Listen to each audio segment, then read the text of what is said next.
This is Nick Bellafato, and I'm here at B Street Boxing talking to Ricardo Pinell, who will be appearing on the undercard of IBF Super Flyweight Champion Bruno Escalante to take place this Friday at the Fox Theater in Redwood City, California. How you doing, Ricardo? Doing good, man. Just getting done with the training session. Good, good. Hey, Ricardo, tell me, for people that don't know you, how and why did you get started in boxing? I mean, growing up, I always liked to fight, but as many people may not know, I've only have 5 years under my belt as boxing experience. And the way I got into it was my cousin made the move from San Francisco to San Mateo. And my godson was about 6, 7 years old at the time, and he's like, hey, I'm gonna take my son to the gym. You should come check it out. So I came with him one time, I signed up, and I never stopped coming. I never stopped coming. I fell in love with it, and I'm here now. You're training under former world title challenger Eddie Crawford. I know you told me how you got down here. You just kind of, how's the chemistry between you two? It's a blessing. It's definitely a blessing. You know, God put him in my path, and I in his path. When I first came down here, I had no idea of his accolades or what he's been through as a trainer and as a fighter. So, you know, I was completely oblivious to the fact who Eddie Crawford was, but like I said, it's completely a blessing. You know, the knockout is the most appealing aspect in boxing, and you're laying opponents out.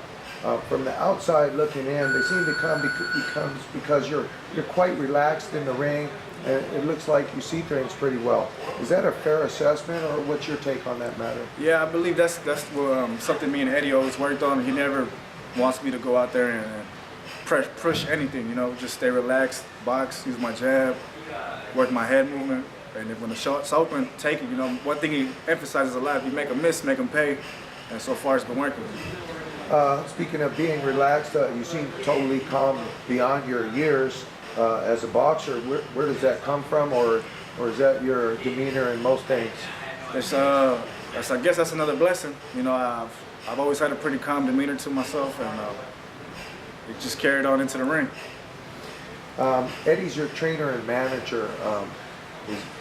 Do you have a promoter, or are you under any promotion? Eddie takes care of all of the the phone calls and setting up matches and stuff like that. But yeah, Eddie's my trainer and my manager. So whatever we get, we get.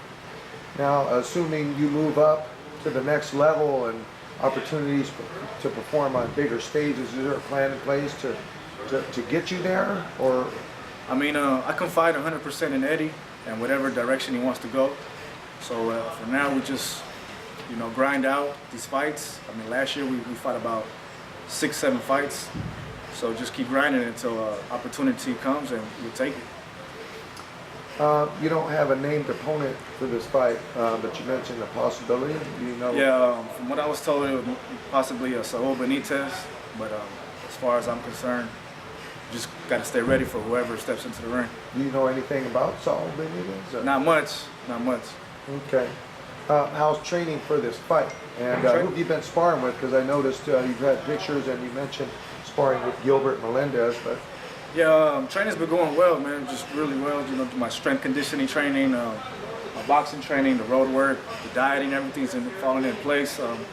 We've been getting a lot of sparring over there at World Class Boxing in 16th and Mission with the likes of Kareem Mayfield, some of the other amateur guys they have there.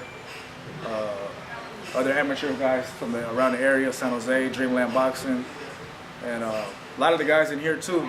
They might not have as much experience, but I get to work on certain things, and it's part of the game too. And I did mention Gilbert Melendez, and for people who don't know who he is or was the former UFC, I believe, lightweight champion. So that would be, and he's got great boxing skills. So that would be a great guy to spar. Like I said, we talked about knockouts being an appealing aspect, and you got 6 wins and 5 of those KOs. But a couple fights back, you were on the other end of that. You got stopped and dropped and stopped yourself. Yeah. That sometimes happens.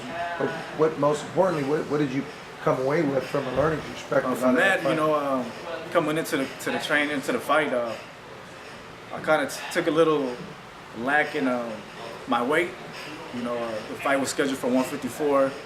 But I was a little casual. I wasn't on top of it the way I should have. So come day of the weigh-in, I was doing excessive work to lose the extra pounds to make the weight, and I feel that psychologically had an effect on me.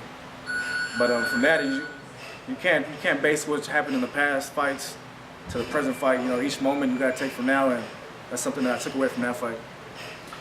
What is it that you're working on now to become a more well-rounded fighter, or where are you at in terms of development? Just staying dedicated and committed to the jab. Like when I do throw it, it works great for me, but I tend to get away from it at times. So just staying disciplined with that jab, beating my opponents into submission with the jab, and that opens up everything else. And like I said, I mean, you're laying opponents out, and you may have opportunities to advance in the sport. Where do you see yourself in maybe the next couple of years?